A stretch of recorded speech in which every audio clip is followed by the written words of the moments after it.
Honorable Mike Defensor, wala nang mag-interpolate. Thank you, Mr. Chair.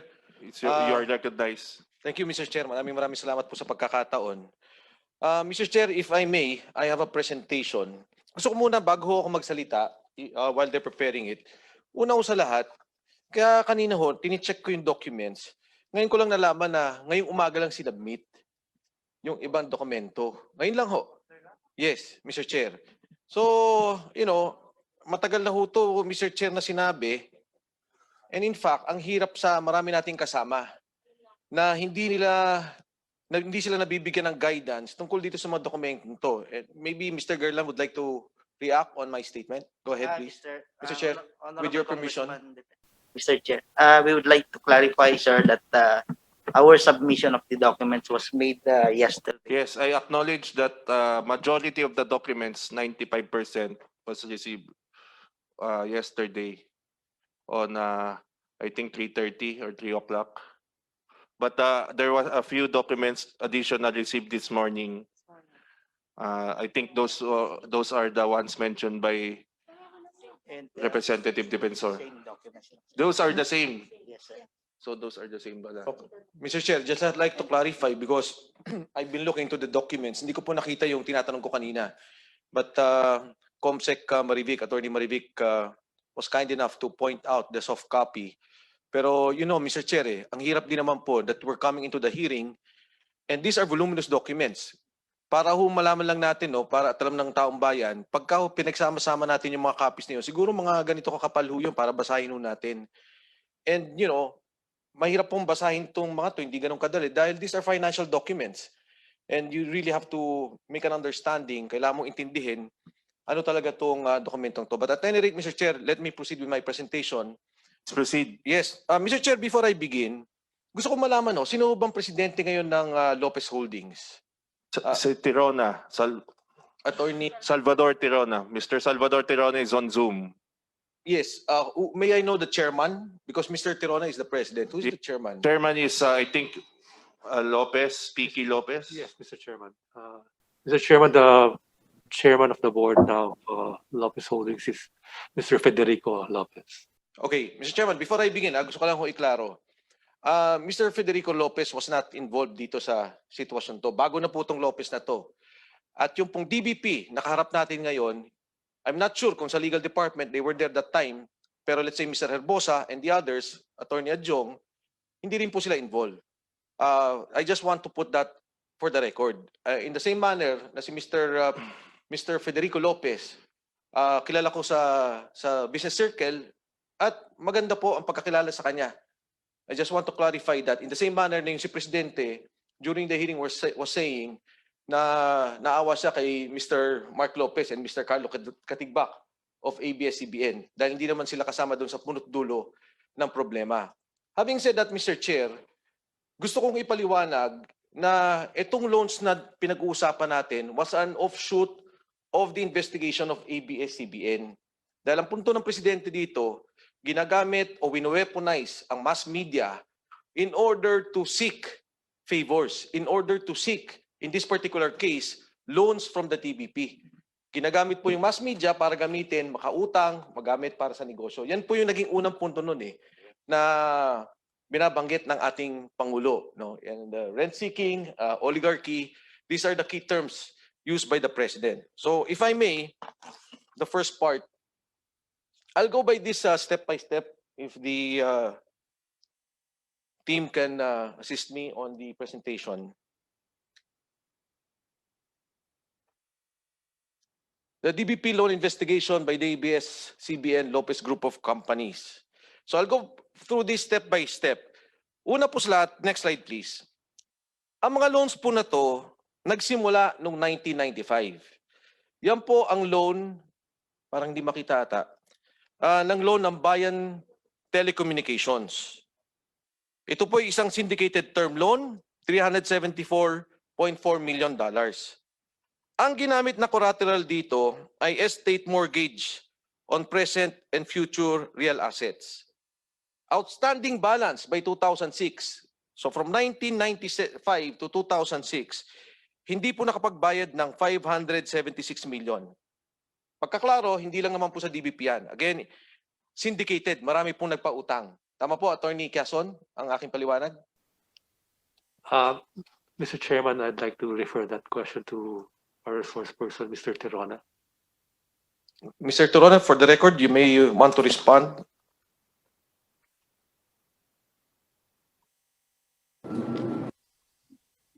Mr. Chair, with your permission. Mr. Tirona, are you there on Zoom? Please respond to the question. Yes, Your Honor, I did respond. Yes, that is correct. So, pagkaklaro lang ho, hindi ito solely with the Development Bank of the Philippines. In May 1996, next slide please, umutang po ang Benpress Holdings ng 157 million pesos. Ang ginamit pong collateral, negative pledge over the assets of Benpress. Next slide. Ang Philippine Home Cable Holdings, o ito na po ang Sky Cable na sinasabi natin, 207 million pesos. Again, syndicated po to, pinagsama-sama, ang total amount was 450 million. At ito po ay under mortgage trust indenture, mortgage participation certificate. Yan po yung sa Sky Cable Corporation. And in the case of Maynilad Water Services, next slide please. Ang loan po ibinigay noong year 2000. Ngayon po, kung makikita nyo dyan ang collateral, secured by joint and solidary signature of Benpress. DBP, ano pong ibig sabihin nito? Mr. Chairman, with your permission, if DBP Legal Services again could explain, anong ibig sabihin ng joint and solidary signature of Benpress? Attorney Adjong, please respond. Sir, it only means that the surety is solidarily liable for the loan obligation. Okay. So pag hindi po nakabayad yung borrower, then si surety is also considered a Borrower. liable under the surety sheet. Tama po ba, Attorney Adjong, na yung mga mismong kasama doon sa korporasyon, gumagawa sila ng garantiya kung sino man yung mga nandoon? Surety, yes, Your Honor. Now, para ho maliwanag, Yung- naintindihan ho natin, pero yung taong bayan, para na nakikinig at nanonood sa atin ngayon, kung ako po yung may kumpanya at direktor ako sa kumpanyang yon, pag pinautang ako ng bangko, bukod doon sa garantiya, bukod doon po sa pag-utang niya, ang garantiya ko ay yung pagpirma ko na pag hindi nakabayad, ako mismo personal magbabayad sa utang. Kung sino po yung nag-execute ng surety sheet. Okay. Sa makatuwid, tama po ba, Atty. Adjong, laway lang to? No, sir. Ay, ano Sir, pong collateral? It means, sir, that we consider the net worth of the person or the corporation executing the surety sheet. Okay, sige. Ang sinasabi niyo po, si Congressman Marcoleta, mayaman, nasa kumpanya siya, o hindi, bukod, ginagarantiyan niya. Pero ang ibig po sabihin nito, Atty. Adjong, wala siyang ibinigay na bahay, wala siyang ibinigay na lupa, wala siyang ibinigay na kahit ano, o shares niya, na para ginagarantiyan niya yung loan. Katulad po tayo, pag bumili ng bahay, naka-loan yung bahay natin pag umutang tayo. Pag meron tayong kotse, sasabihin natin pautang, ito po yung kotse natin. Sa pawn shop, pag ikaw may relo, may singsing, bibigay mo, para yung dito ho, walang ganon. Yung Atty. Adjong, huwag mo yes, naman sir, I'm ikomplika. trying to explain, sir, that yes, he is liable solidarily Yeah, I with the know. borrower. I'm asking is, So in meron other bang words, sir, collateral na pisikal? Meron wala, bang sir. singsing? Not Meron on bang the- lupa? Wala. Not on a specific property. Oh, parang sinabi po natin, may kumpanya si Congressman Marcoleta, sinasabi lang nyo, dahil nakita nyo mayaman siya, yung pirma niya sapat na para pautangin. Yes, sir. Okay, so sa makatuwid, at least in my interpretation, wag na po kayo, laway para sa akin. Walang ibinigay na collateral, yung kanya lang pagkatao. Ang ginamit Hindi naman niya. laway, face value. Face value, face value. Tinagalog ko lang, Mr. Chairman. Character loan, character loan. Oh. I apologize to the members of the committee if face value may be the correct term. Now, I'll go to the next. Ito ho, tanong ko. Binigay niyo po ba yan sa amin, DBP? Minutes number 9, Resolution 0251. Nasa amin po ba yan? Wala.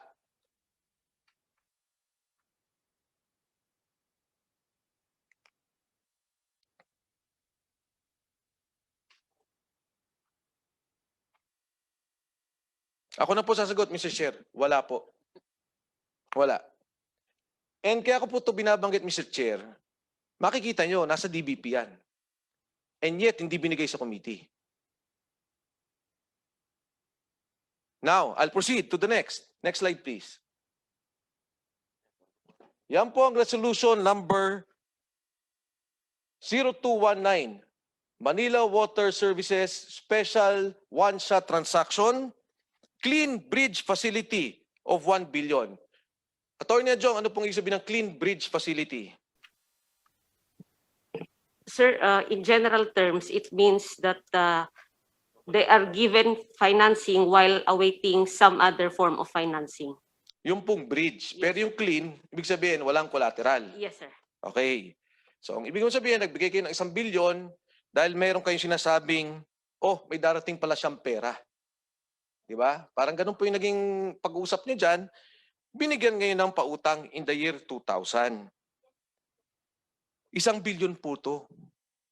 Alam nyo, Mr. Chair, sa aking mga kasama, ang hirap po umutang eh. Kahit na yung bridge facility, kailangan maglagay ka ng isang tinatawag na collateral o garantiya tungkol dito. Pero dito po ang linaw. In the year 2000, and this document I'm presenting to you right now was not given to us, Mr. Chair. It is there with DBP. Hindi po binigay sa atin yan. Now, Bangko Sentral ng Pilipinas, tatanungin ko po, pwede po bang sinabi ng isang bangko, well, I guess the private banks, okay lang po yan. But for government financial institutions, na meron akong utang na darating, without collateral, pwede po sila magpautang? Bangko Sentral, Ms. Cube, magandang umaga po sa inyo. Yes, good morning, Chairman, again. In practice, banks can actually provide loans that are not secured. So loans are actually classified as secured and unsecured, sir. Yes. Ngayon po, Ms. Cube, if I may, Mr. Chair, di ba ho binibigay itong mga to for a bridge financing? Meron kang record talaga. Meron ka talagang pagbabayad. Hindi yung biglang nagkaroon na lang ng sumulpot, bibigyan ka ng 1 billion clean bridge credit facility. Because it is very hard to get a bridge facility. You have to have the track record, you have to have the net worth. In this particular case, you have to have the collateral. Is that not right, Mr. Chairman? Mr. Chair, if I may, at the end, it has to conform with the internal policies and procedures and credit granting policies and procedures of DBP. So the board and management should ensure that it conforms and complies with this criteria that they themselves have set. So in this particular case, Mr. Chair, hindi nga nakapagbayad. So you can see that there was a mistake, Mr. Chair.